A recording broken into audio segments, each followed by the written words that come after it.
2 ans sur laquelle nous nous investissons beaucoup, c'est en termes de gouvernance de toute cette activité-là, autour des réseaux des 4C. Vous savez que le réseau des 4C, qui au départ était une idée juste par rapport à la question de l'employabilité, bien entendu ça reste une question centrale, mais pas que, parce que c'est tout un processus qui est assez complexe à mettre en place en termes de formation, en termes de réseautage, en termes de relations avec les entreprises et l'écosystème d'une manière générale. Et ce réseau, donc, il est ouvert à toutes les initiatives possibles et imaginaires. Donc vous voyez que le dispositif est assez complet. Nous travaillons sur les 4 grands axes de la réforme. D'un point de vue gouvernance, comment faire mieux en termes de réseau, en termes de mise en commun des intelligences et des processus les uns et des autres. Ensuite, en termes de recherche, en changeant la nature de la recherche avec une recherche beaucoup plus tournée sur l'entreprise et sur la recherche appliquée. La pédagogie pour faire autrement, donc c'est tout un process. Et dans ce grand process multi-action, il manquait quelque chose. Il manquait l'accompagnement.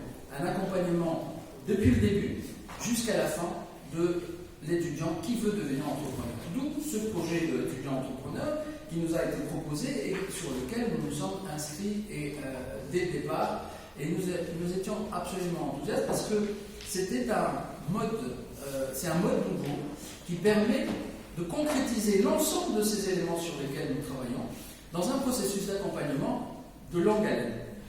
Et c'est ce qui manquait jusque-là, parce que lorsqu'on voit le nombre de projets qui sortent de l'université, il reste encore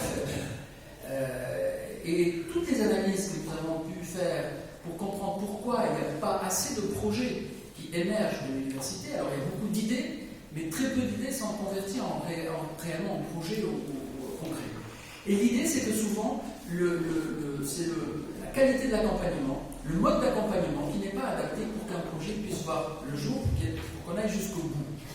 Alors, ce projet donc, international appelé Salem avec l'Europe et la UF est un très beau projet, mais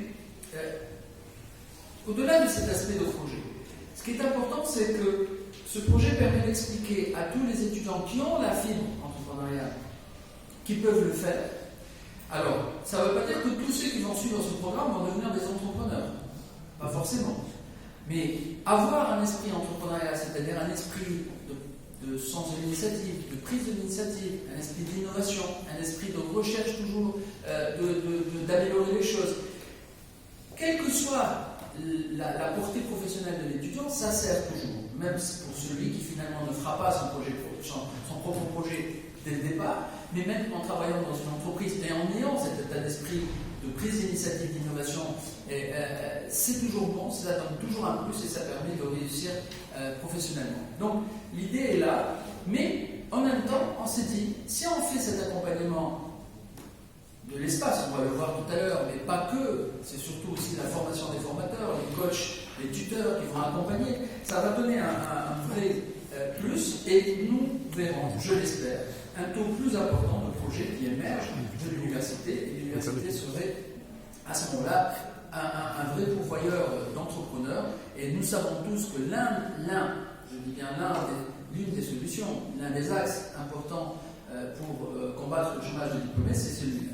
Il n'est pas le seul, mais c'est un axe important parce que l'idée c'est que le jeune ne soit pas seulement demandeur d'emploi, mais qu'il soit lui-même créateur d'emploi, non seulement pour lui, mais aussi pour les gens qui vont après travailler avec lui si son projet marche. Donc, c'est ce processus d'accompagnement, il faut le dire aussi, c'est important, c'est que nous avons cette année seulement 2 universités pilotes qui démarrent, donc l'université de Carthage que nous inaugurons aujourd'hui ensemble, et puis l'université de Sfax qui est la 2e université pilote pour cette année.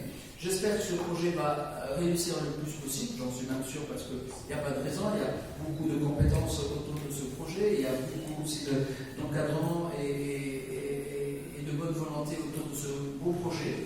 Donc il va certainement réussir et puis nous allons petit à petit le généraliser sur l'ensemble des universités parce que c'est une demande réelle et je pense que ça peut apporter de très très belles solutions. Voilà, donc je suis là avec grand plaisir.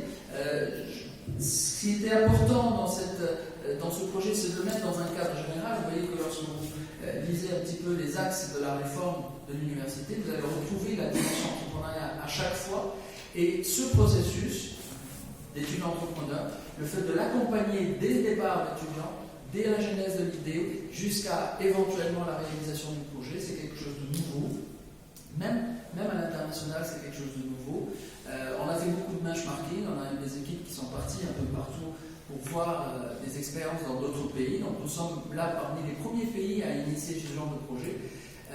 Et je pense que c'est un projet très innovateur dans la façon de faire.